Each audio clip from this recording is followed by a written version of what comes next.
وعلى الذين يطيقونه فدية طعام مسكين فمن تطوع خيرا فهو خير له وأن تصوموا خير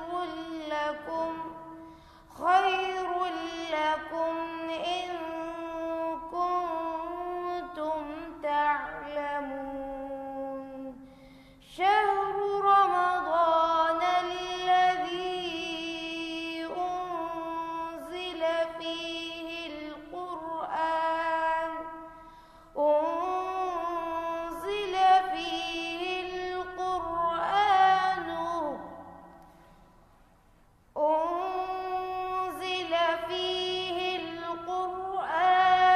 هدى للناس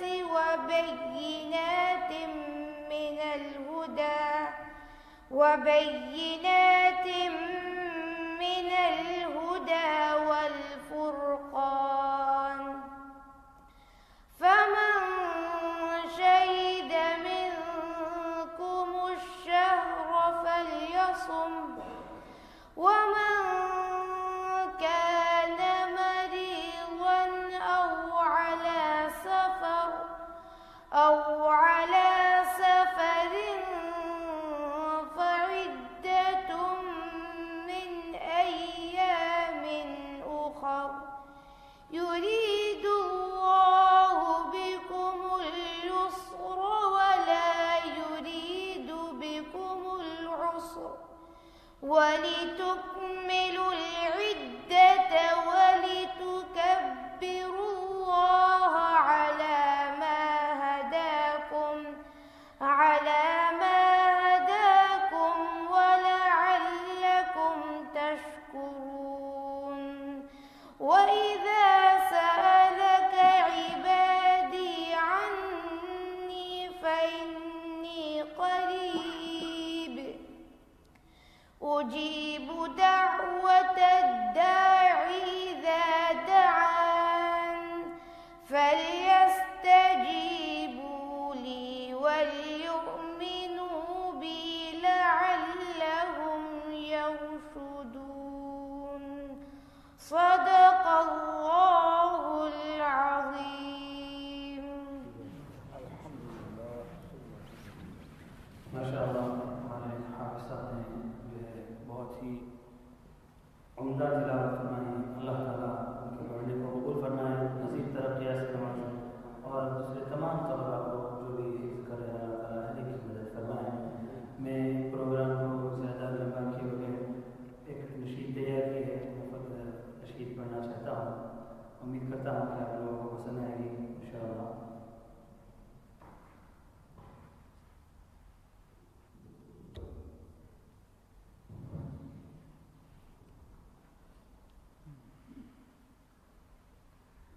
तेरे नाम से सुकून दिल, तेरा ज़िक्र वजह क़रार है। तेरे नाम से है सुकून दिल, तेरा ज़िक्र वजह क़रार है। तेरी याद पर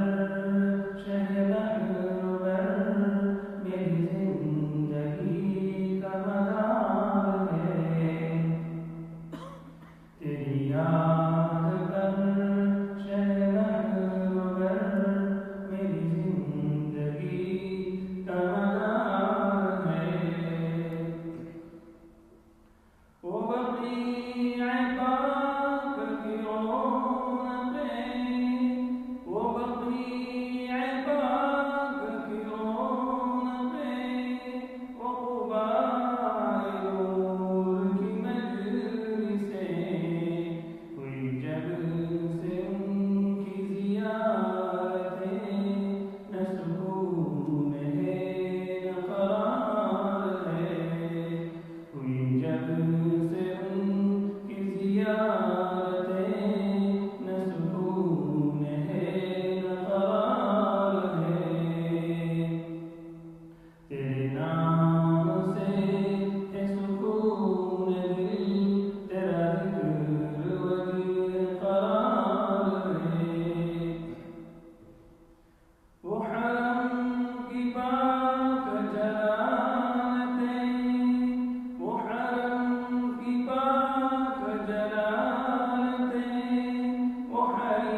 कोई मुस्कुराता है बादल, कोई मुस्कुराता है बादल, कोई रो रहा है बचश्म तर, कोई मस्त है कोई दम बखुद, कोई रोता ज़ार है,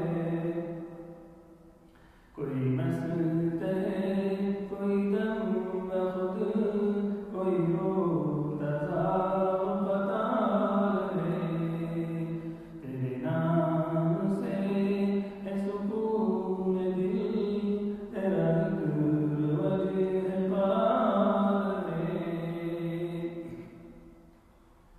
वो जो सो रहा है मदीने में, वो जो सो रहा है मदीने में, कोई जाके उसको ये दे खबर, तेरे एक गुलाम हकीर को न सुकून है न क़रार है,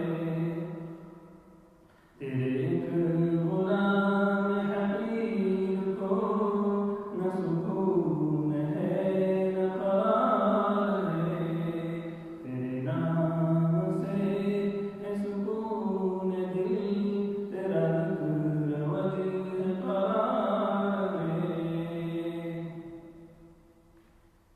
ये फ़क़ीर आजिज़ व बेनवा, ये फ़क़ीर आजिज़ व बेनवा, है ग़मे फ़िराक़ में मुब्तला, उसे क़ुर्ब नूर व फिर अता, ये बहुत इज़ार क़तार है, उसे क़ुर्ब नूर व फिर अता, ये बहुत इज़ार क़तार है,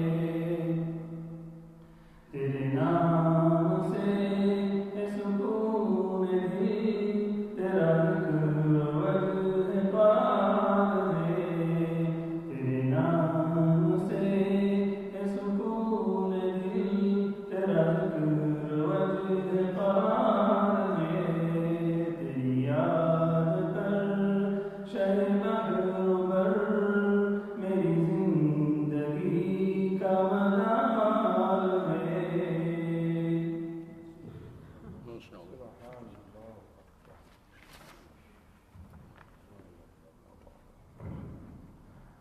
इंशाअल्लाह अब हमारे मुअज़्ज़ज़ मेहमान हज़रत मुफ्ती अब्दुर्रहमान साहब से मुअद्दबान दरख्वास्त करूँगा वो तशरीफ़ लाएँ और अपने मलफ़ूज़ात आलिया से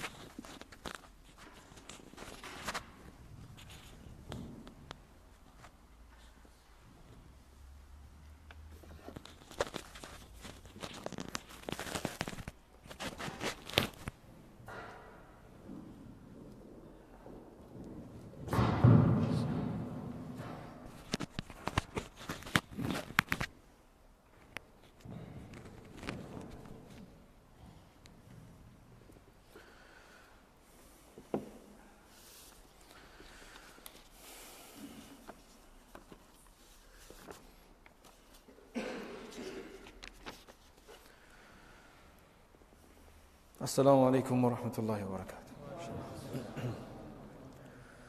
بسم الله الرحمن الرحيم. الحمد لله حمدا كثيرا طيبا مباركا فيه مباركا عليه كما يحب ربنا ويرضى جل جلاله وعم نواله، والصلاة والسلام على سيد الحبيب المصطفى صلى الله تعالى عليه وعلى آله وصحبه وبارك وسلم تسليما كثيرا إلى يوم الدين. أما بعد،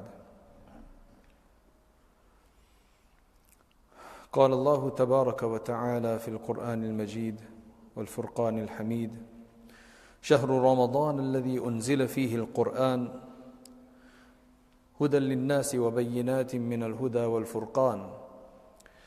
وقال الله تبارك وتعالى: يا أيها الذين آمنوا كتب عليكم الصيام كما كتب على الذين من قبلكم لعلكم تتقون. صدق الله العظيم. My dear friends, dear ulama kiram, Ramadan, this is not the first Ramadan that we're approaching. So there's no need for me to speak to you as though you've never heard of Ramadan and I must explain to you what Ramadan is all about. So we want to be practical about this. Since we have a question and answer session afterwards, I'm going to leave the most important things for that, because the most important things will be what you're interested in. But I do pray to Allah subhanahu wa ta'ala that Allah give me the tawfiq to say the few words that I am planning to say, that I'm waiting to be transferred so that I can say it to you. I hope they be useful for all of us, inshallah. So my intention is that I'm going to speak about Ramadan from a practical perspective, just as a reminder, because I'm sure majority of us have done many Ramadans before. I think the goal that we want from this lecture, that by the end of it, we want to think that this coming Ramadan has to be better than any Ramadan before it. That should be our goal. How can we make this next Ramadan, which inshallah Allah will give us the opportunity for, better than any Ramadan before it? Because if that's not the case, then unfortunately it's a sad situation. The reason it's a sad situation is because every year when Ramadan comes about, there's a number of changes that take place. Right? So for example, there's some changes that we experience ourselves, that we can tell, and they are undeniable. Nobody can deny them. And then there's other changes that we can't experience, meaning we can't feel directly, but we're told about and we believe, because we believe everything our Messenger sallallahu alaihi wasallam has told us. So for example, there's the hadith of Abu Hurairah radiyallahu anhu, which is related by Bukhari, Muslim, etc. The Prophet sallallahu alaihi wasallam said that when Ramadan comes, then the doors of paradise are thrown open. The doors of paradise are opened up. The doors of hellfire are closed. And the shayateen are locked up. That's three really big changes. We can't see these things, but I guarantee you we can feel these things. The reason we feel them is when the doors of paradise are opened up, the whole idea is that it's an open house. You know, when you have, I don't know if you guys done an open masjid, open day in a masjid, anybody can come, right? So the idea is that it's free for all. The whole idea of opening the doors of paradise is to show. Now, we can't see it being opened, but we know that that is what's happening. And the idea is that it is easy to get into paradise in Ramadan. That's what Allah wants. He says, look, this is an open month. Whoever wants, just direct yourself in this direction, and we are willing to give you. We're willing to make excuses for you. We're willing to overlook your shortcomings, your defects, your problems. We just want to see that you've raised your hands and are asking for forgiveness. We just want to see that you're trying. We just want to see you making an effort. Doors of paradise are opened, and the doors of hellfire are closed. The idea is that it's closed for Ramadan, finish. It's closed. Anybody who wants to go to hellfire in Ramadan is going to have to break into it. It's going to have to be seriously problematic. That's why we see that Ramadan, amazing, and the most strangest things happen in Ramadan. You have people who don't care about the 5 daily prayers outside of Ramadan. But when it comes to Ramadan, even Taraweeh is not missed. Because hellfire doors closed. Shaitan has been disactivated. Shayateen are still around. They've been locked up or whatever, but they're disactivated. They can't influence us in the same way. So the shayateen are locked up. Now there's a difference of opinion exactly who's locked up, which ones are locked up. But we know for sure that at least the big ones are locked up, if not all of them. So then the question that has to be clarified here, Some of us will be thinking that if shayateen are locked up, then we must not feel like doing any sin at all. But we still sometimes do feel like doing a sin in Ramadan. Yes, we definitely don't feel like doing many other sins, and we definitely feel much more righteous and much more pious. But there are still some sins that are difficult to avoid. Ramadan comes in the summer for men. The challenge is to make sure they guard their gaze. That becomes difficult in Ramadan. It's difficult throughout the year. That's why it's difficult in Ramadan. If it wasn't difficult outside the month of Ramadan, it'd be easier in Ramadan. It wouldn't be difficult in Ramadan. So the way to understand this is that anything, I want you to think back, that in Ramadan, if we feel like doing a sin, what is the nature of that sin? What type of a sin is it? And if we can't think about the past, when this Ramadan comes, think about it. If you actually do feel like sinning, think about the type of sin we feel like doing. You will notice that it will nearly 99%, it will be a sin that we're actually used to doing and we've got a habit of doing. You will hardly ever feel like doing a new sin in Ramadan. If you don't listen to music in your car when you're on your way to work, then in Ramadan you will not put the music on to listen to and say, no, I want to listen to music in Ramadan. Even those who listen to it generally, they'll put it off. No, give me some Qira'at, brothers, man. Give me a USB with Qira'at. I want to listen to, I want to change my lifestyle in Ramadan. You will hardly ever feel like you want to do a sin that you don't do in Ramadan. This tells you one thing, that the reason why we still feel like sinning in Ramadan is not because of shaitan anymore. The sins that we commit are of two types. There's actually three types, but two main types. One are those sins which the shaitan prompts us to do. The whispering, the waswasa, al-waswas al-khannas. The other types of sins are those that he's already got us habituated to. We're already addicted to them. So we feel like doing them because the nafs wants the hit. Those people who like to have coffee at a certain time in the daytime, 10 o'clock, you go to work and there's a nice coffee machine there. Right? So you feel like having a coffee. If you don't have that coffee, that latte or that cappuccino, whatever it is, you're going to feel sleepy. Right? So you feel like going and you're going to have to say, no, I can't. That's habit. That's addiction. Or habit, addiction, however you want to say it. Likewise, any sin we feel like doing in Ramadan is generally because of addiction. And that's the whole point of Ramadan. Allah subhanahu wa ta'ala tells us, do not eat, drink or have sexual intercourse, that three things which are halal to be done in the right way, halal food, halal drink, halal sexual intercourse with one's spouse, that's halal outside the month of Ramadan and outside of fasting. He says don't do that for 12 hours, 16 hours, 20 hours, whatever your timetable is. So we're told to suppress that so that we get some control over ourselves, because the human being is made up of a number of faculties and a number of different elements. And one of the biggest elements that is the nafs. The nafs is the greed aspect of our life. That which desires things. And that's very difficult to curb. So Ramadan is said, Allah says that we prescribed fasting upon you, just as it was prescribed on the people before you, on the nations before you, so that you can gain taqwa. Taqwa is impossible to gain without suppressing the self, the nafs. Taqwa, the fear of Allah, God-fearingness, awareness of Allah. Every time we do a sin, then it's like we've been negligent of Allah subhanahu wa ta'ala. So to be able to gain taqwa, Ramadan is the best time to actually train. Because we're suppressing our nafs from halal things. We can't eat, we can't drink, you can't have that water, your mouth will be dry. You'll feel tired, you'd love to have water, but you can't.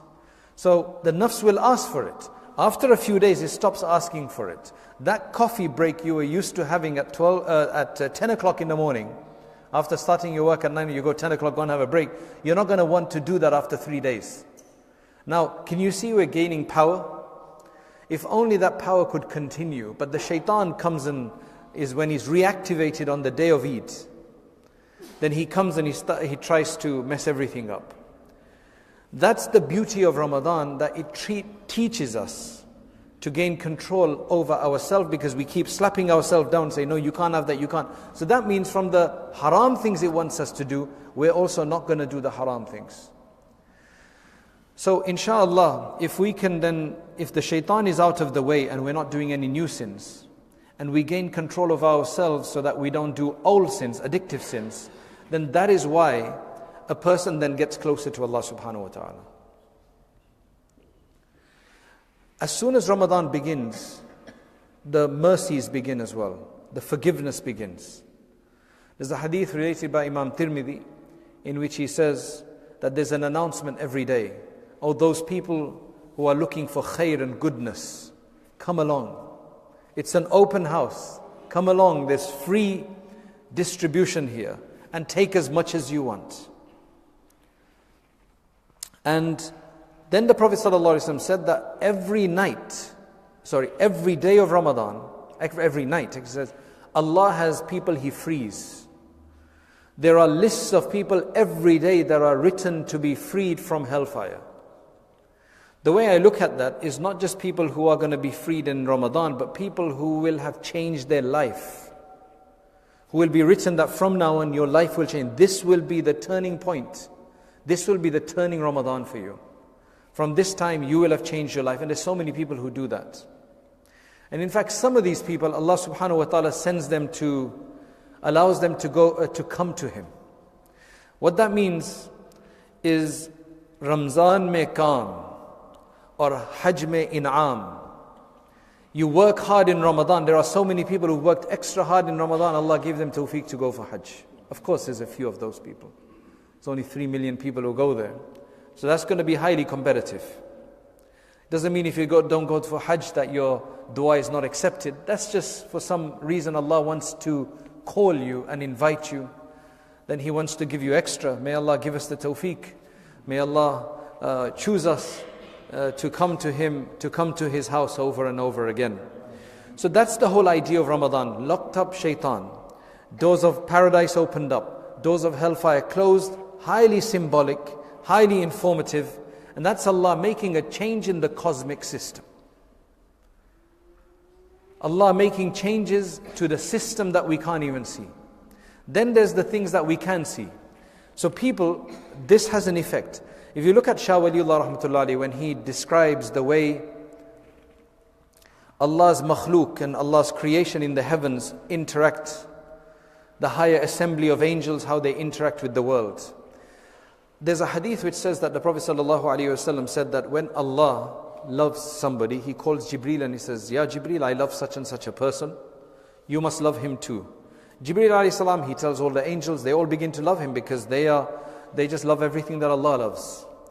Now then what it says is that these angels come to the earth, and then this information is spread into the earth. You don't hear it, you feel it. That's why sometimes there are certain individuals that people just love for the sake of Allah. You don't have any need for these people other than the fact that you just love them for the sake of Allah. You don't have any business relationship, right? He's never asked you for anything, you've never won anything from them. It's just that you love them for the sake of Allah. There's an interaction between the angels of the supralunary world, the higher assembly, and this world. The reason why the righteous people, the awliya Allah, that they're so special, and the reason why the Prophet ﷺ said sitting with a with a righteous individual is the best thing that you can do, is because they are a place, a locus where mercies are showering down, rahmah is coming down, forgiveness is coming down, blessings are coming down in abundance, because they are a chosen person of Allah. Sitting with them, you get a few of those trickles. There's going to be an overspill, because when Allah gives something, He gives in abundance. I know I'm talking in very Sufi language here, but this is the reality according to Shah Waliullah, for example. In his metaphysics of the world and the spiritual dimension, this is what he explains. That's why it's all from the hadith. The hadith says when you sit in the company of the pious, you benefit. They are the people, when you sit with them, they remind you of Allah. Why do they do that?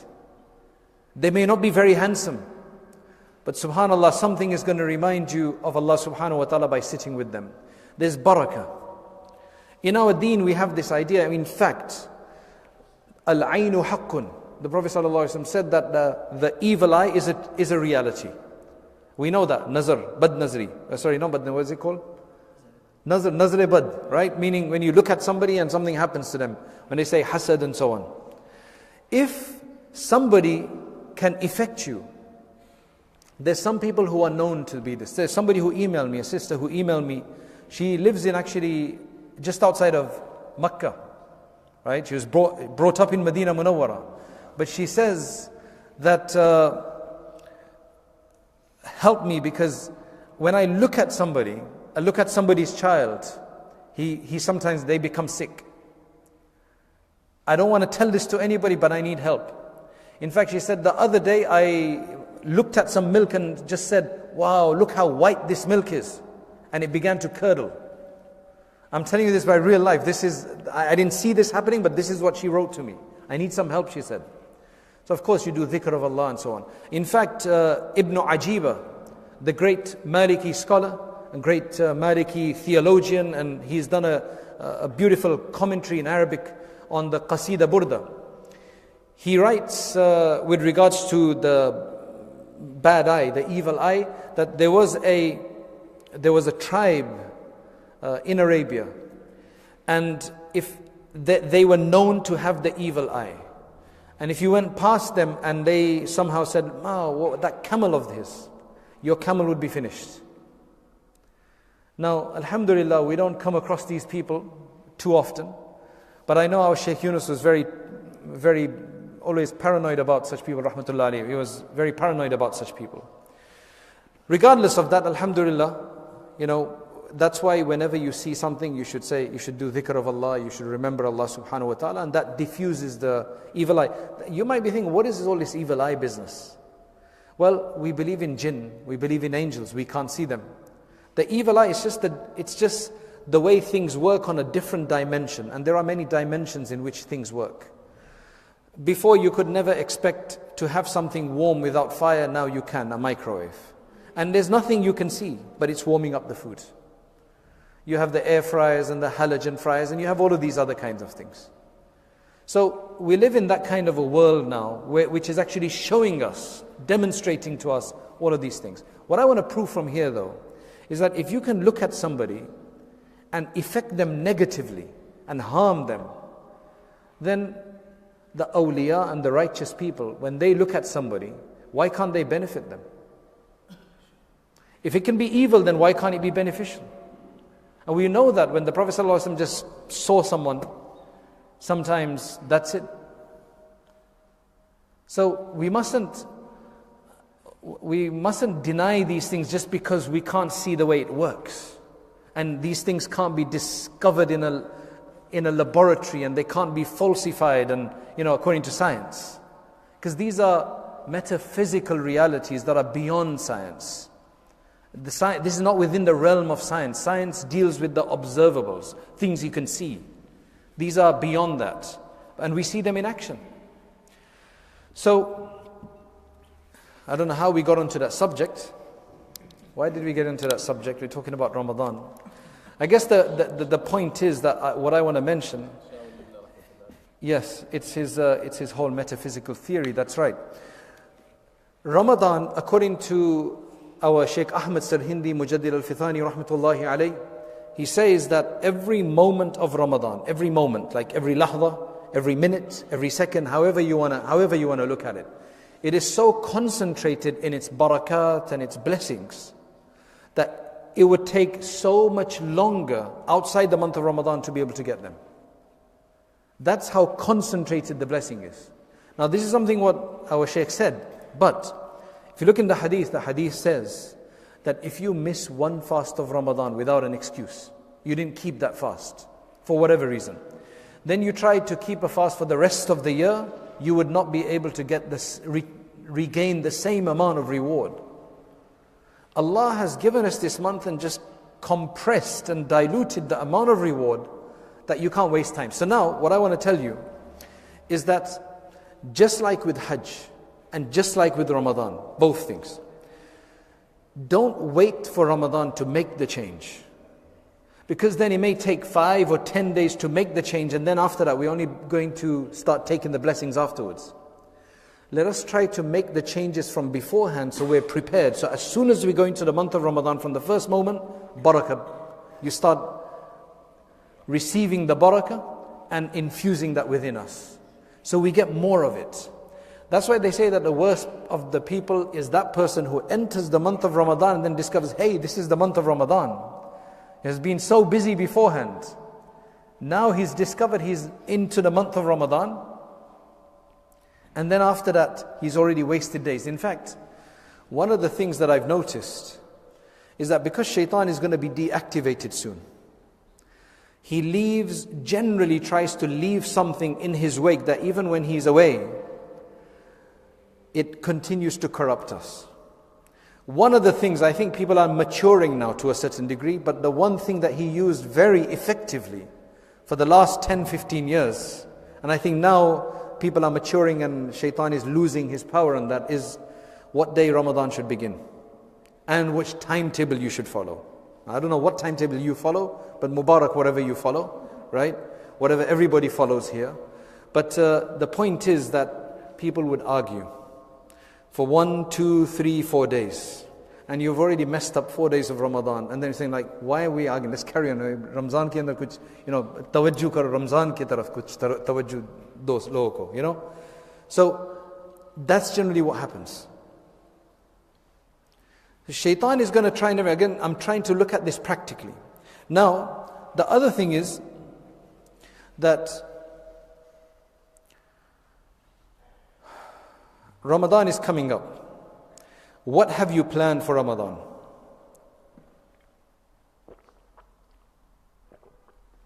Are the sisters listening? Yes. Yeah. You see this dua just generally related, Allahumma barik lana fi Rajab wa Sha'ban wa ballighna Ramadan. Whatever the status of the hadith is, whatever the authenticity is, but it's a very full of wisdom. The benefit that I found in the wisdom of this dua, is that if we want the best of Ramadan, you're going to have to plan for it and prepare for it. To get the best of anything, you're going to have to prepare for it. I visit a lot of countries and I notice that I'm most productive and I get the most out of it if I've done my research beforehand and I've prepared for it. If I've been busy and I just go there, then you're stumbling around, you don't benefit. Likewise with everything else. So with Ramadan, we have to benefit by preparation.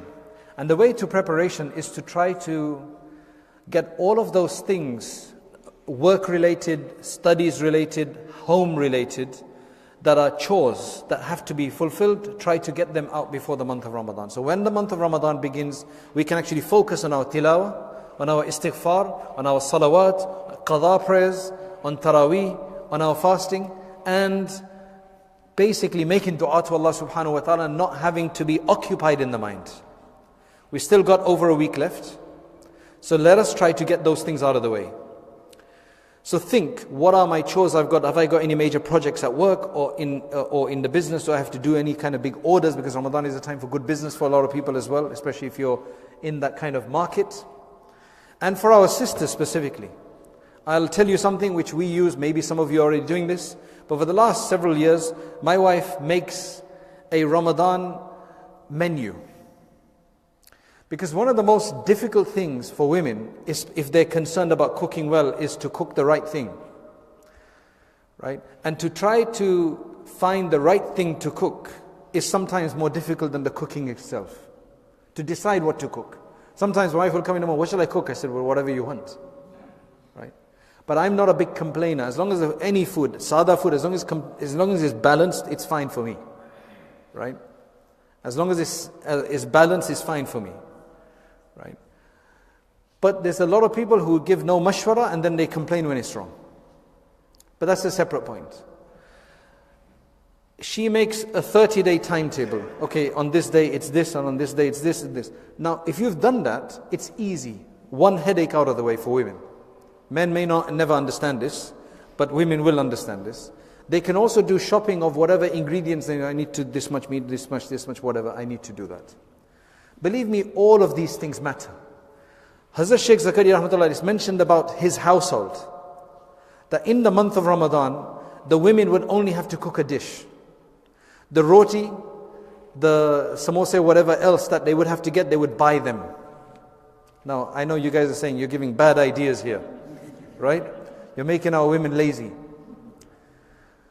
But this is what our buzurg, our akabir used to do. That the women used to just cook a basic dish. All the other side stuff that take long in the heat, they would just buy those things. Now I know in India you can buy roti everywhere, right? Here the women have to cook it. I mean, I know we have these roti suppliers. So what about the roti makers? Do you guys have with these women who would sell 4 roti for £1 or whatever it is, right? Yeah? So what are they going to do in Ramadan? Well, they need to make a big store of it before Ramadan so they can also do ibadat. Don't think of this as a big time for big business. It is a time for big business. You can either take the barakah of roti and money, or you can take the barakah of reading Quran. Allah will give you barakah in Ramadan. Your business will mashallah move. So you either take that barakah and count the money at the end of the month, or you can take the barakah and count the rewards of that in the hereafter. Or you can do both if you're strategic. Make it beforehand and then do this. Or hire some non-Muslims to make it for you.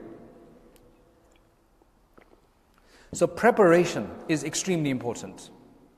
It makes a big difference to your Ramadan. Now, why should we want this Ramadan? The psychology behind it is this. If you remember the first time that you had to do something, you start out with, see, when it comes to our dunya, we are, mashallah, very upgraded. And we're very developed. And we are very particular about what we do. If I was to ask you, where shall I go to eat in Birmingham? Right? Where would you tell me to go to eat? What's the best restaurant here to eat?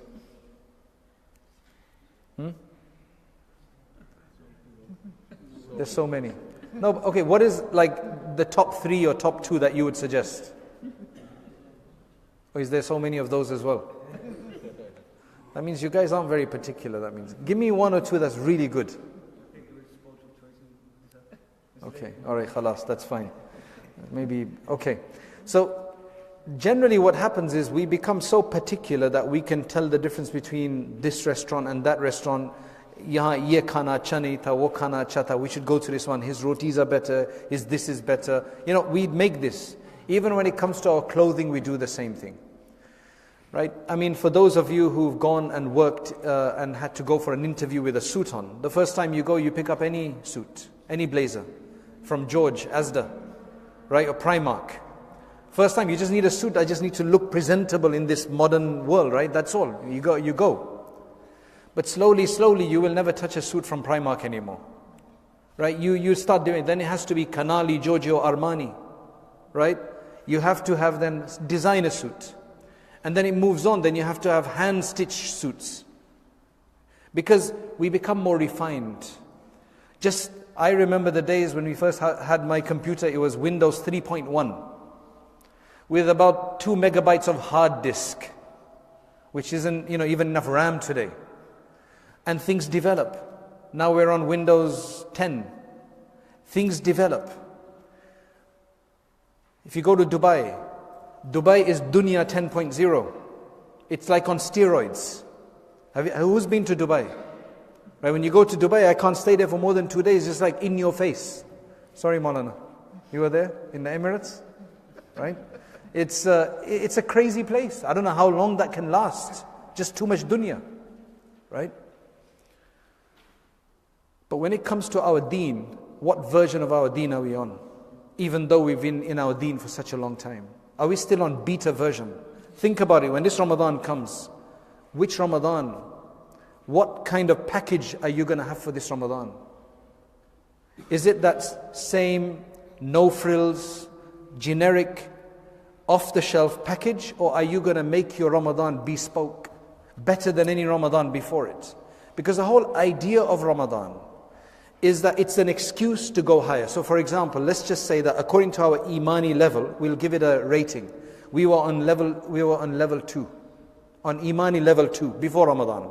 I go into Ramadan, and because of mashallah all the barakat and blessings and the piety and righteousness and all the extra deeds and fasting and no food in the stomach, I mashallah push myself up to 4 or 5. Now after Ramadan, so I've been on 2, I've gone up to 4 or 5, mashallah, for 20 days, 30 days, on Eid day, what's going to happen? Shawwal, and then when you get to Dhul Hijjah, what's going to happen? Am I still on 5 or 4, or have I dropped back to 2? Okay, if we cannot retain number 5, level 5 or 4, then at least become 3 or 2.5. Don't drop all the way back down. Because then what's the point? Remember, Islam is not just about day celebrations. That's why we don't have a concept of Mother's Day. Our Mother's Day should be every day. And likewise, Ramadan is just an excuse to boost ourselves and then remain there. So let us make an intention this year that I'm going to boost myself a few levels, and then I'm not going to come back down to the same place I was. So that means, if I've boosted myself up to 4 or 5 in Ramadan, after Ramadan I go down to maybe 2.5 or 3. And inshallah I remain like that until the next year. Then when that Ramadan comes, then I can boost myself to 5 or 6 next Ramadan and come back down to maybe 3 or 3.5. So inshallah by the end of my life I will be closer to Allah than I've been before. One dua that will help us with this is the Prophet ﷺ used to say, Allahumma ja'al khayra ayyami akhirahu. Oh Allah, make the best of my days my final days. So all my days are good, but my final days are the best of days. And the best moment, the moment I stand in front of you. But for that we need an effort. A lot of us, we think that if we come to the masjid, we do a few salat, we listen to a few bayan, and we're doing a few things, alhamdulillah, that now we're on an escalator and alhamdulillah we'll get there. No, there's always steps to climb. Remember, the deen is never an escalator. There's always an effort. Because ala inna sil'atallahi ghaliya. Ala inna sil'atallahi al-jannah. That the merchandise of Allah is expensive. And that is Jannah. And that needs a climb. So you can't just be on a conveyor belt. Some people, they become bet to a sheikh. You know, they take the pledge with a sheikh and they think, bas, I'm on a conveyor belt now. Now I'm finished. I'm done. No, you still need to climb steps. That's just assistance, just a handrail that helps you do these things. The effort has to come from us. Let this Ramadan not be a no-frills package that we've been doing the same last year. Are we going to do the same Ramadan that we've been doing? Which I mean, what I mean by that is, okay, I'll read this much. I've been reading this much Quran. Maybe I just about manage 1 khatam. Right? So I struggle to do 1 supara a day, 1 juz a day. That's what I've been doing for the last 10 years, by the way. So that's what I'm going to do as well. Ek Quran to khatam ho jayega. That's what I want. मैंने 10 साल तक यही किया, मैं इस साल भी यही करूँगा. Right? And I'm going to do Taraweeh. I'm going to find like the fastest place, or at least, you know. And this is, I'm going to fast, of course. What's the difference? Make this Ramadan different from the others. Another thing that we want to think about is the Prophet ﷺ said that من قام رمضان إيمانا واحتسابا غفر له ما تقدم من ذنبه. Whoever fasts in the month of Ramadan with iman and ihtisab, all of their previous sins will be forgiven. So to get our previous sins forgiven, for this Ramadan to be effective, we need to fast with iman and ihtisab. Now what does that mean? Right? Iman, we need to fast obviously for faith reasons, because we believe in Allah. If somebody stays hungry because they're so busy, right? It's winter time and fast is only 12 hours. They woke up late in the morning and they ran to work without breakfast. And they had back-to-back meetings, no time for coffee, tea, or even a lunch break. And then they came home and it was 5 o'clock and it's like, oh man, I could have fasted today because I didn't eat anyway. You won't get the reward because you didn't do this with an intention. Niyyah is very necessary, you need faith. But what does ihtisab mean? Ihtisab. Ihtisab comes from anticipation of a hisab. I want an account with Allah. I want something from Allah. Right? I want something from Allah. What do you want from Allah? Right? Now the thing is, what's the wonderful thing here, for those who understand Arabic, this is left as ihtisaban, which is nakira. Nakira is for tanweer and for kathra. Right? Which means Allah, the Prophet ﷺ has not, this is an eloquent dua. It's a perfect dua. He hasn't said, okay, whoever fasts the month of Ramadan with iman and intention of reward, or intention of Allah's pleasure, or intention of Allah's blessing. No, He left it open. you can have whatever intention you want from your fast. Whoever fasts the month of Ramadan with iman and with anticipation of thawab and reward, of forgiveness, of closeness, of paradise, Jannatul Firdaus, of blessing, everything is all included in there. Whoever has that, as much as you want, then all of his sins will be forgiven. So now think about it this way, right? We have a very good opportunity right now, and I think there's 2 more years left like this, and then after that it's going to become shorter, right? In the daytime, this is what happens. In the daytime, you have to train yourself to do this. You get up in the morning, your mouth is dry, right? In fact, you go for Fajr after Sahri, you come back and your mouth is dry. Because generally about an hour after food, or half an hour, 45 minutes, you start feeling dehydrated, right? It's just the way the body works. But you know that's going to calm down. When your mouth feels dry, in the daytime you start feeling tired. Immediately think that I am doing this for Allah. And I want doing this for ihtisab. So every time you feel the pang of your fast, the effect of your fast, make a dua, think about Allah. Allah wants us to connect to Him. So when we feel tired, don't just think, oh man, it's only 5 hours left. You can feel that afterwards.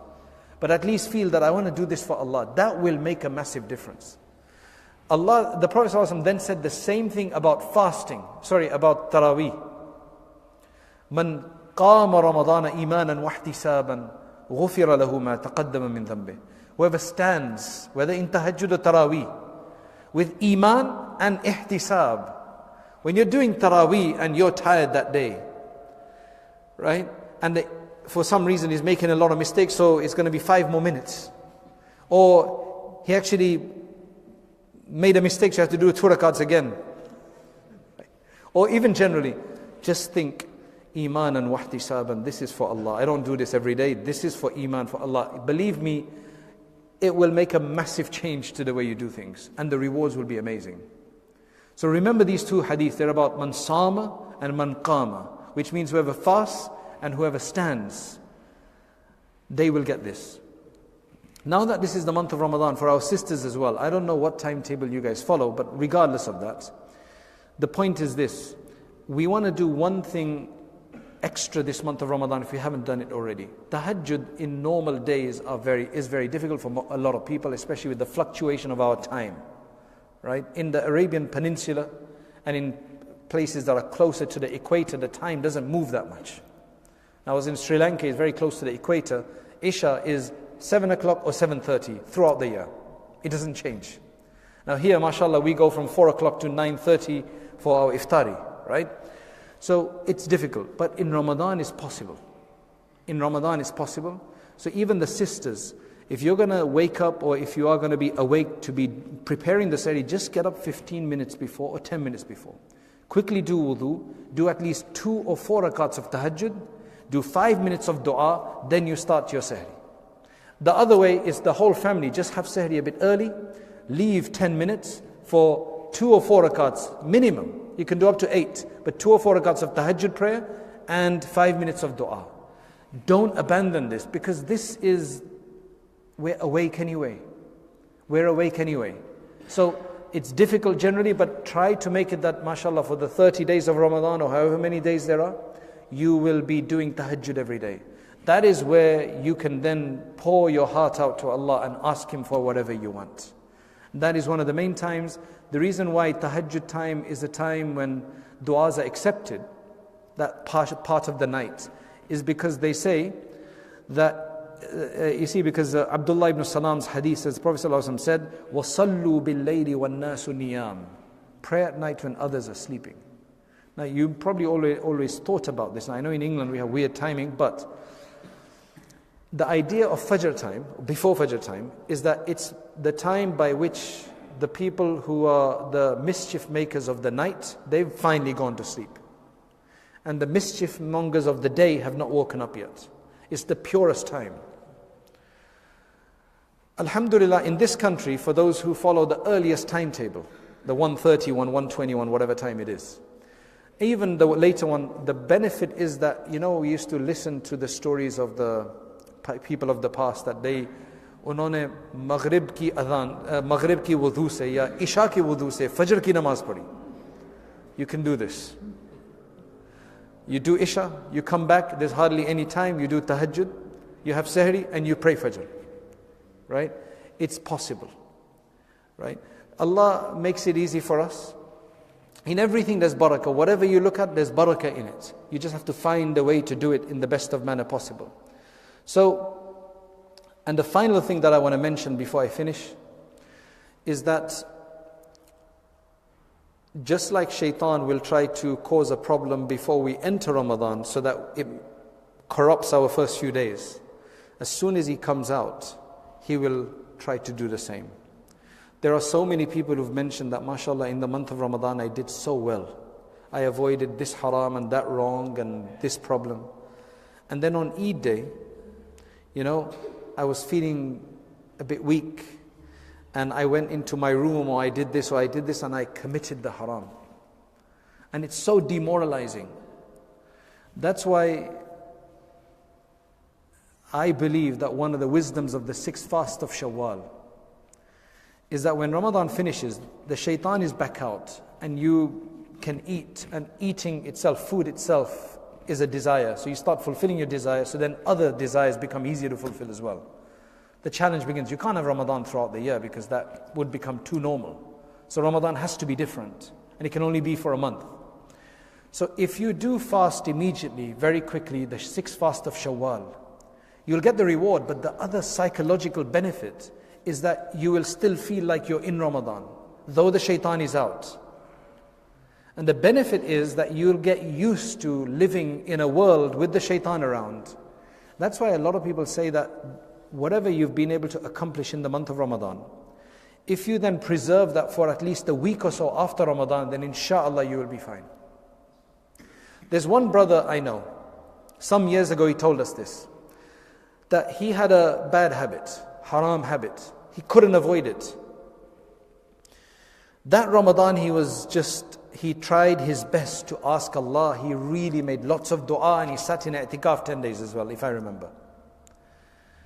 That gave him such a spiritual strength, because when you build up in Ramadan, that spiritual strength really carries on. He says for about 7 months, I didn't even feel like going in that direction. One is you feel like and you say, no, I can't do it. He says, it didn't even occur to me. I didn't even want to do it. Uska taqaza bhi nahi hua. I didn't have any attraction to it at all. After about 7 months, now 7 is no magical number, it's just what he said, right? After about 7 months, I started feeling like I want to do that sin. Now, I could tell my iman is going down and I'm getting weak. I think what he said is that year, I think he went for Hajj as well, he said. And that helped him, that boosted him as well. I think it was about 7 months. He managed to pull it through by saying, Ramadan is coming up. And that was the first year he said that he managed to, from Ramadan to Ramadan, he managed to avoid that sin completely. Ramadan is the time to build your iman up. As long as you want the iman to be maintained afterwards. If you're just saying that Ramadan is a time of inconvenience, I can't look at what I want to do. What I want to look at. I can't eat and drink as I want. But when it's finished, then I can do that again. Right? Then you don't get the benefit. You have to want to carry it on. The other time he said, maybe I'm getting this wrong. I think he said that he avoided it for 7 months, and then after that I think he failed, he said. He got weak. But I think about 2 years or so later, he said he tried again. This time in Ramadan, he made more dua, he made more efforts. And that year, I think he went for Hajj as well. He said this time it lasted for 9 months. Because the first time, actually, I got it wrong first. After 7 months, he failed. And he didn't manage to avoid the sin after that. But then the 2 years later, when he did it again, he pushed it to all the way to 9 months. And then after that, when he started getting weak after 9 months this time, he said, you know what, it's only 10, 11, and then Ramadan. So he managed to somehow satisfy himself that no, I'm not going to do this haram, I'm not going to do it, and he managed to pull his way through. It's all about making an effort. That has to be done. Otherwise, shaitan will take us step by step and get us into the wrong. We ask Allah subhanahu wa ta'ala for help. We ask Allah to make this blessed Ramadan for us. Allah help us to finish up and whatever chores we have so that we can go into Ramadan and benefit. A lot of people there are, mashallah, they get a lot of the work out of the way and then they actually take off, they save their holidays for Ramadan. I know one friend I have, most of Ramadan, he sometimes has the whole month off, and at least he has the last 10 days off. Right? So these are things that all come from planning. We ask Allah for the best of plans for us and to make this Ramadan best. Wa akhiru da'wana anil hamdulillahi rabbil alameen.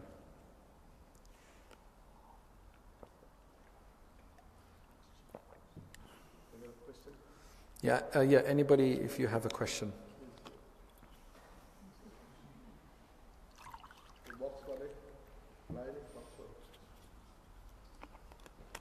You have a box of questions, or?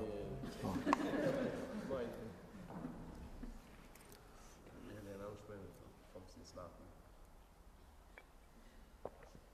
So if anybody wants to start us off, please feel free to do so.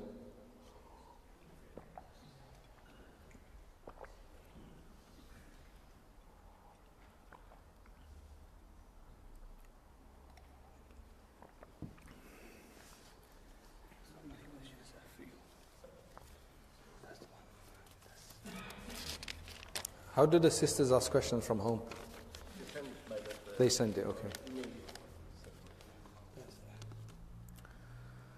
In the fast, can you take injections or take a blood test?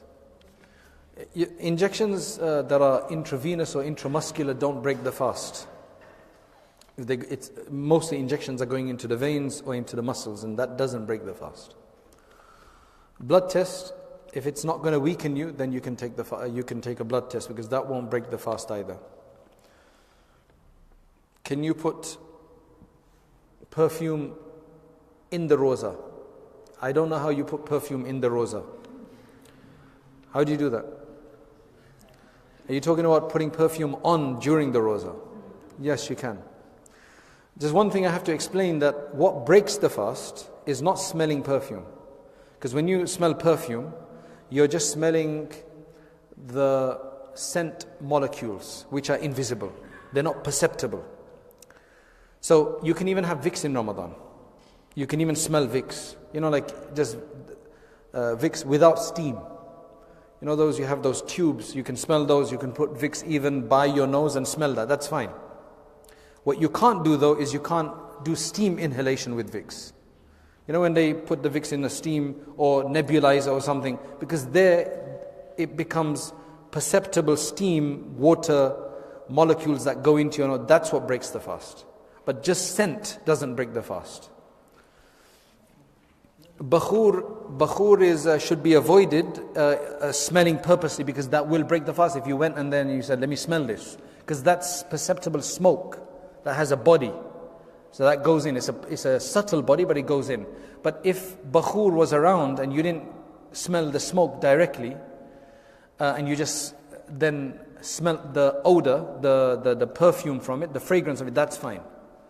Likewise, if you were going past a bakhur shop and even the smoke, you inhale some of it without intention, that wouldn't break your fast either.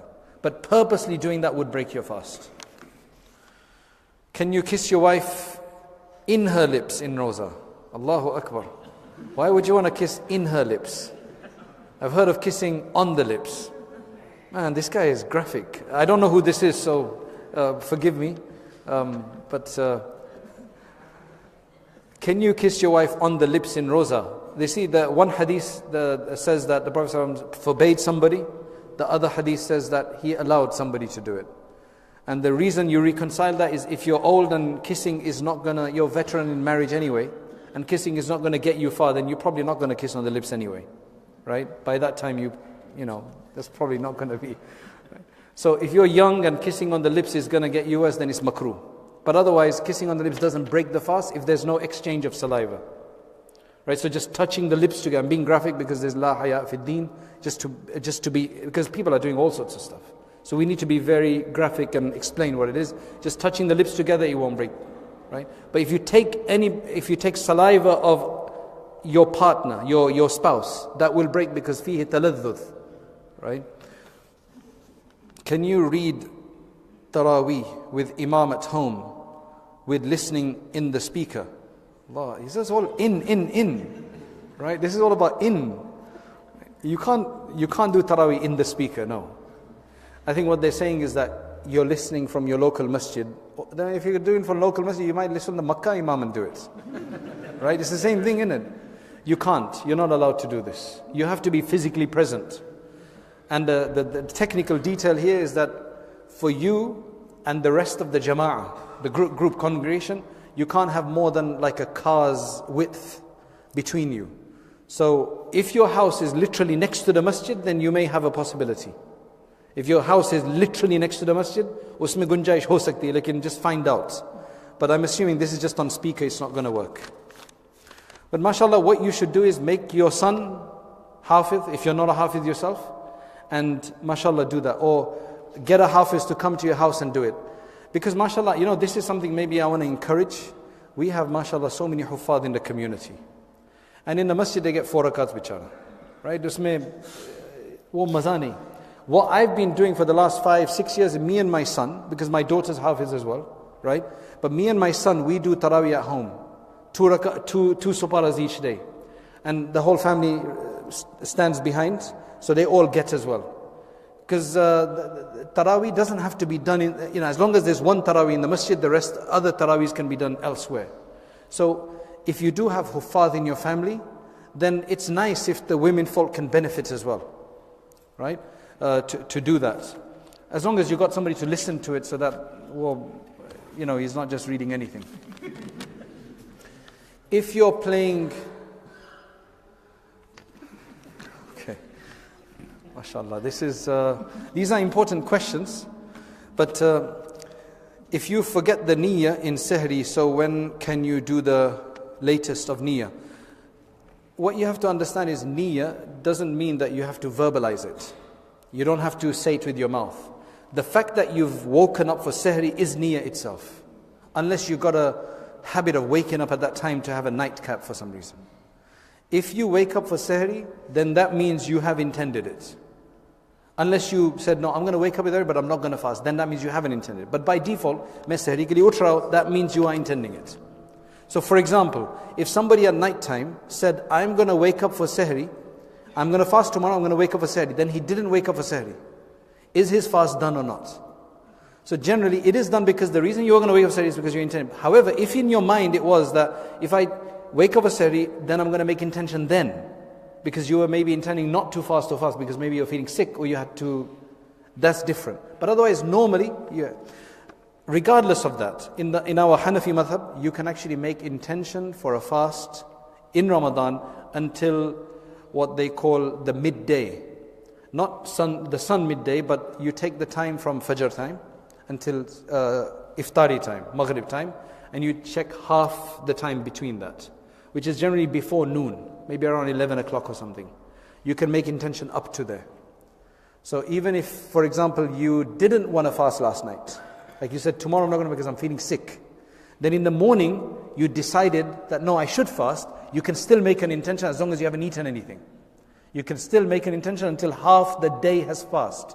But remember that half the day does not mean sunrise to sunset. It means from Fajr to sunset. Half the time before that, which is going to be before 12 o'clock noon.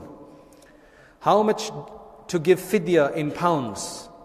It's whatever is the sadaqatul fitr amount is equal to that. So what is your sadaqatul fitr amount approximately? You guys are still cheap, right? 250, whatever your sadaqatul fitr, that's the amount of the fast as well. If you are playing with your wife and you wet yourself, does your roza break? If yes, then do you have to do kafara? Well, it depends on how you wet yourself, technically speaking, right? If there was water there and you dropped it, then there's nothing wrong, right? Because you could have wet yourself like that. If you urinated, it won't break your fast. If it was basically orgasm, ejaculation, that will break the fast, but kafara won't be necessary, right? No. Hold on. I'm not sure about this one. If somebody had an orgasm as well, in this case, I'm not sure if kafara is necessary. Your fasting will break, but I'm not sure if kafara is necessary or not in that case. Does anybody know? Yeah, if you have the intercourse then. No, not intercourse. This is not intercourse. Intercourse will definitely break. But this is just playing. They're not intercourse. That's what I'm assuming. Right? So if it's not intercourse, then I'm not sure about kafara or not. Right? I don't think so, but I'm not sure. And this person, maybe you can just send us an email to zamzamacademy.com or ask another mufti. I'm not sure. If your hayd starts in the middle of the day, do you do qadha for that? You have to do qadha for fasts missed due to menstruation. Anyway, it doesn't matter when it starts. Any fast that you miss has to be done. So, the woman started her fasting at 12 o'clock or even 7 o'clock in the morning or even 1 hour before iftari, she started menstruating, she would have to do qadha of that fast because that fasting is broken. The only difference is that the woman who starts menstruation, she's actually allowed to eat. Whereas anybody else who breaks their fast by mistake or accident or purpose, they're not allowed to eat. They should still stay abstaining. But the woman in menstruation, she cannot fast and should not fast. So that means she doesn't even have to act like a fasting person. That, of course, doesn't mean you have to eat in front of everybody, but she's allowed to eat. However, when her menstruation ends, and it ends in the middle of the day, so she can't fast the rest of that day, but now she has to abstain eating for the rest of that day. Otherwise, it's makruh to eat. Can you brush your teeth in the month of Ramadan with Colgate or without Colgate? Colgate, Aquafresh. I wonder why they say, maybe, why Colgate? Just say toothpaste. Colgate is old. I mean, wo Colgate ka zamana khatam ho gaya. Pehle sirf Colgate hi tha. You know, like now it's anything, right? So, may Allah bless you. Whoever these questions are, may Allah bless you because you've entertained all of us. And you've taught us many things. Right? Usse kafi hame fayda hua. And I'm only making these jokes just to keep us awake. That's all. Right? So, Allah bless you. Aapko dua mili hai. Sabki ameen keh do. Right? Allah bless you, inshallah. So, can you brush your teeth in the month of Ramadan with Colgate? It's makruh to do so. Well, it depends. In Ramadan, you can brush your teeth. But not when you're fasting. So, you can brush at iftari time, after iftar, before sahri time. That's completely fine. If you're fasting, if you're doing it in fasting, that's when it's makruh. Generally because you're taking a flavor in. If any of that actually goes down the throat, then it will break the fast as well. But otherwise, it's makruh. So just try to brush beforehand at sahri time, and then after that, use miswak if you can, or use a dry brush without any. If you give money towards helping a family with hospital costs, can this count as zakat? If they are poor, then you give them the money. They can literally use it for whatever they want. And if they use it for the hotel cost, it's fine. So, it's as long as they're poor, then your zakat will be valid if you gave it to them for the use. Or if you paid, you told them, look, I'm going to pay on your behalf this payment, then that's fine as well. About? Wet dreams don't break the fast. Wet dreams that are spontaneous ihtilam, they do not break the fast. Right? At night time, people have them. It doesn't affect your fast. You just have a ghusl and you carry on with the day. Just one other thing, dentists. If you have to go to the dentist. So now, if you have to go to the dentist, preferably you should go afterwards, should delay it, but sometimes you get such a bad problem with the teeth that you have to go. Try to keep the dentist appointment in the morning, right? Preferably in the morning before that half day mark. And don't eat anything, but don't intend to fast, right? Don't intend to fast. Go there, don't eat anything, go there, and then have your treatment. If nothing goes down the throat, now make an intention to fast for the rest of the day. If something does go, well then you're not been fasting anyway. So that way you won't break your fast, you just won't have it.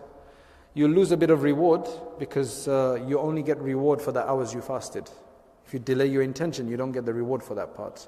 But we're still allowed to make that intention afterwards.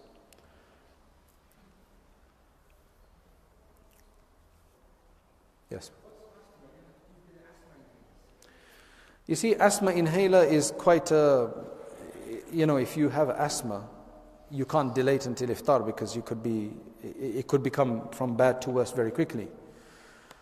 So you need to talk to your doctor beforehand to see if you can get those pumps that last longer, right? So you can take it at sehri time.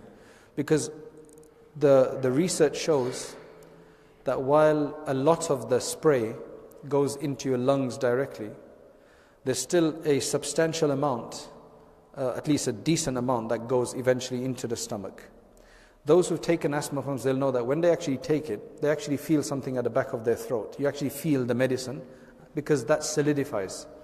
Because the aerosol is just carrying the medicine inside it, right? The molecules of the medicine. So as soon as it goes to the back of the throat, it gets stuck there. Then it goes down into the stomach, right? So according to most of the reports that we've looked at, we just actually looked at it recently, it does go into the stomach, which means your fasting will break. You don't have to do kafara though, if you did it out of need, like strong need. So basically the idea is that if you do have to take the asthma pump, take it, your fasting will be broken, you'll have to just do another qada for it.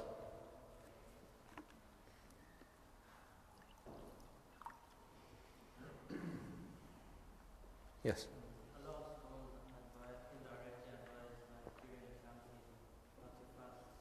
Yeah, I know, they do this in... The thing about exams is that the Greeks used to actually fast to increase their memory. We live in a culture where it's all about food. So for us, we have a withdrawal from food.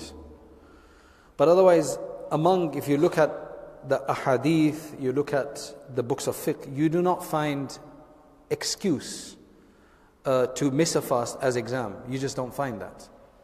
So what we would suggest otherwise is to have good types of food at sehri time, complex carbohydrates, etc. Right? Not the normal stuff that you just feel tired eventually afterwards. A lot of people, they keep suggesting porridge, but my experience with porridge is that it digests very quickly and you feel actually hungry very quick. The reason for that is the porridge that we generally eat is so processed that it doesn't have the roughage that you need to make it a complex carbohydrate.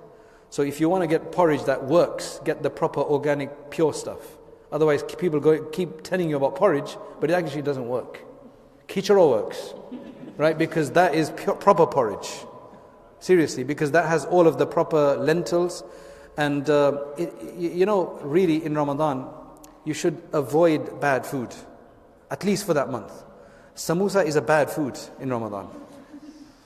Right? We've tried we've tried all sorts of other ways to produce samosas without the oil, like air fryers and everything. It just doesn't taste the same. Wo maza nahi usme. Right? So just give them up. We have them once in a while, but we do a lot of iftari with fruit. In Ramadan, mashallah, that's the time when the mangoes come out here, the watermelons, the grapes, the lychees and everything. Just have lots of fruit. That's much better for you than having all of this other stuff. So have better foods. Make sure you plan your naps very well and make a lot of dua to Allah. You're not allowed to miss for an exam. Let's put it that way. But you can hopefully improve your fasting because of your exams, because you'll be focused. There's a lot of other nutrients that you can take, like what's it called? I think it's called, there's a certain amino acid that you can take which helps your memory. Right? There's a number of things you can, natural, not Red Bull, right? But natural stuff that actually gives you much more consciousness. It's about planning the day. May Allah give success.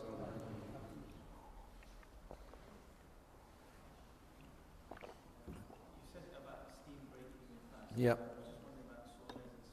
Right, so if you went into a sauna, which you should be avoided, right? Because obviously that's not the time for it. What about shower then? You've got a shower cubicle and clearly you're using hot water, there's going to be steam. You have to, as long as you're not doing it on purpose, you're not in there for the steam. You're in there to have a quick shower. You have a quick shower, you go. Right? So the point is to avoid it.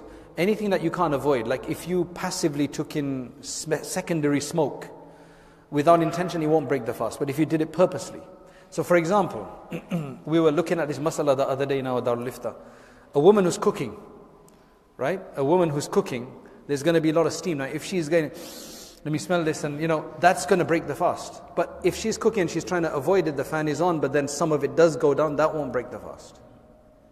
So don't purposely do it. That's the main thing.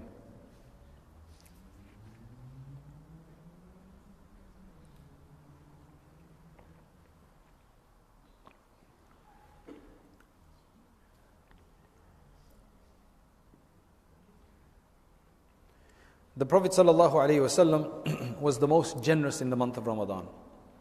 And fasting, according to Shaykh Abdul Qadir Jilani rahmatullahi alayhi, says one of the signs of an accepted fast is that you feel moved to feed others. It's done something for you. Because fasting is very strongly related to food that you don't eat. So you feel moved to feed others. The Prophet ﷺ was most generous during the month of Ramadan. He was the most generous during the month of Ramadan because it's time of greater tawakkul. The other thing about fasting is that it's the one ibadah that Allah says that fasting is for me and I will directly reward for it. The reason is that the ulama say that what time is the Namaz? 45. Okay. The fasting is the one ibadat in which you cannot show off. Riya and fasting can't come together. In salat you can, but in fasting, if you are going to stay hungry and fast, then that's being crazy if you're going to do it for showing off. Because if you're going to do it for showing off, then mashallah, enjoy your biryani at home, just go outside, make sure it's all rubbed off, and just say I'm fasting. You don't need to stay hungry to be able to show off, for the sake of showing off. If you are going to show off, then that means you don't need to eat. So if you are going to fast, it's for Allah. Allah loves fasting because it's so essential to human. Remember, this is an ibadat that was prescribed to people beforehand. It's a method of getting closer to Allah. When a person doesn't eat, they feel less inclined to the nafs and so on. That's the benefit of it. And Allah loves it when a person fasts. So He says, fasting has to be for me. It's for me. I will directly reward you. One of the ways that this has been explained is that when a person does salat or zakat or hajj, the angels that write down our deeds, they have a certain rating sheet. That the base reward of salat is this. He had this much sincerity and he had this much effort and it was in the cold and it was nighttime and dark. So you get multiplied up to 700 times multiplication. Those are all bonuses. You have a base reward for every ibadat except fasting. Fasting, they don't have a base reward because they don't reward. It's directly from Allah subhanahu wa ta'ala. Allah gives the rewards of that directly. So now you can understand why the fasting is so much. That's why when we do it, let's do it well and get closer to Allah subhanahu wa ta'ala. Okay, if there's a final question, otherwise we'll end it here inshallah. Wallah, pura kare? اللهم أنت السلام ومنك السلام تبارك يا ذا الجلال والإكرام اللهم يا حي يا قيوم برحمتك نستغيث اللهم يا حنان يا منان لا إله إلا أنت سبحانك إنا كنا من الظالمين جزا الله عنا محمدا ما هو أهله. Oh Allah, we ask you for your mercy. Oh Allah, we ask you for your forgiveness. Oh Allah, we ask you for your attention. Oh Allah, we ask you for your help and assistance.